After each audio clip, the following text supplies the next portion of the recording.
আসসালামু আলাইকুম, বিসমিল্লাহির রহিম। প্রিয় শিক্ষার্থীবৃন্দ, আজকে তোমাদের সামনে একটি মজার সার্কিট, এটাকে বলা হয় মিউজিক্যাল কলিং বেল। এই সার্কিটটা যদি তোমরা তৈরি করতে পারো খুব মজা পাবা।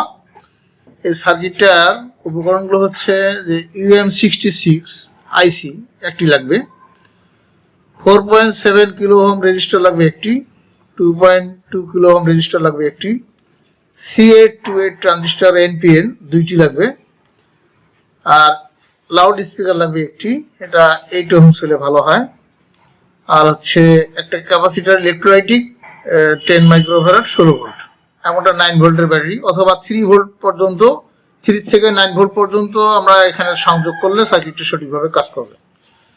তো প্রিয় শিক্ষার্থীবৃন্দ, এখানে আমার হাতে যে জিনিসটা দেখতে পাচ্ছ এটা হচ্ছে ভ্যারো বোর্ড। তো আমরা এই ভ্যারো বোর্ডের কিছু অংশ কেটে নেব, এত বড় বোর্ড লাগবে না সার্কিটটা বানাইতে, এই জন্য আমরা সার্কিটটা ছোট করেছি। তো এখানে সার্কিটের স্কিমেটিক ডায়াগ্রামটা দেখানো হয়েছে যে কীভাবে ইন্টারনালি সংযোগ করা হয়েছে। তোমরা যদি বাসায় বসে এই কম্পোনেন্টগুলো দিয়ে এইভাবে সংযোগ করো, তারপরে যদি এখানে নেগেটিভের সাথে নেগেটিভ সংযোগ এবং ব্যাটারি পজিটিভের সাথে পজিটিভ সংযোগ করো আর সুইচটা অন করলে পরে ইনশাআল্লাহ এই সার্কিটটি 100% কাজ করবে। তো প্রিয় শিক্ষার্থীবৃন্দ, এখানে এই সার্কিটটি তৈরি করে দেখানো হলো তোমাদেরকে। এখানে সোল্ডারিং আয়রন লাগবে, আমরা সোল্ডারিং আয়রন দিয়ে এখানে একটু স্পিকার তারটা সংযোগ করি।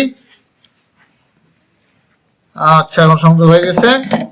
তো এখানে আমাদের এটা হলো এই পজিটিভ টার্মিনাল আর এটা হলো নেগেটিভ টার্মিনাল। তো এখানে কিভাবে সংযোগ করা হয়েছে একটু লক্ষ্য করো যে এটা হলো আইসি, এই আইসিটা হলো UM66, এর 1 নম্বর পিনটা আছে গ্রাউন্ডের সাথে, আর 3 নম্বর পিনটা আছে একটা রেজিস্টার 2.2K, সেই রেজিস্টারটা হলো এটা হলো আইসি। এই আইসির 1 নম্বর পিন হলো এটা হলো 2 নম্বর পিন, এটা হলো 3 নম্বর পিন। এই এখানে 1 নম্বর পিনটা হচ্ছে গ্রাউন্ড, এই 1 নম্বর পিনটাকে এখানে গ্রাউন্ড করা হয়েছে তারের মাধ্যমে গ্রাউন্ড করা হয়েছে।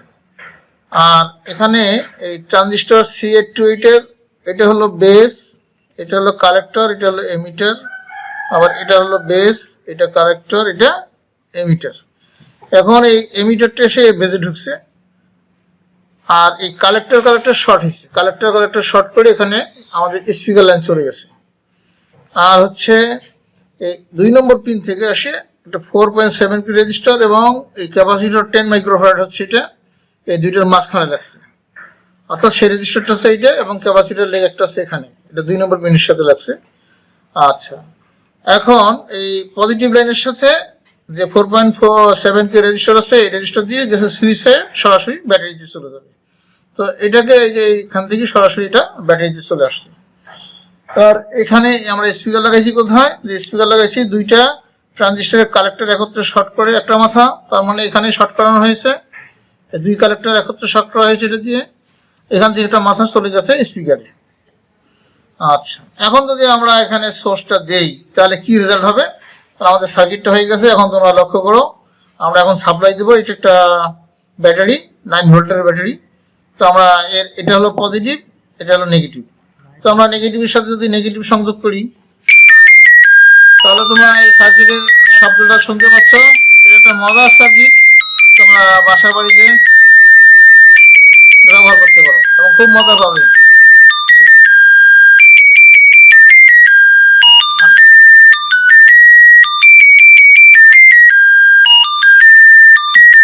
তো প্রিয় শিক্ষার্থীবৃন্দ, তোমরা দেখতে পাচ্ছ যে কত সুন্দর একটা সাউন্ড আমরা পেলাম। এই সার্কিটটা এখানে এই আইসিটা এবং এই কম্পোনেন্টগুলোর ভিতরে উৎপন্ন হচ্ছে। তোমরা যদি এই সার্কিটটা তৈরি করো তাহলে খুবই মজা পাবে, কেমন? তো ঠিক আছে, আমরা পরবর্তীতে আরো নতুন নতুন সার্কিট নিয়ে এভাবে তোমাদেরকে আমার ভিডিও দেখাবো, ইনশাল্লাহ ভিডিও দেবো। তোমরা ঘরে বসে যদি এগুলো প্র্যাকটিস করো, তৈরি করো, খুব আনন্দ পাবে, কেমন? তো তোমরা সবাই ভালো থাকো, সুস্থ থাকো, আর তোমাদের সর্বাঙ্গীন মঙ্গল কামনা করে আজকের ক্লাস এখানে শেষ করছি। আল্লাহ হাফিজ।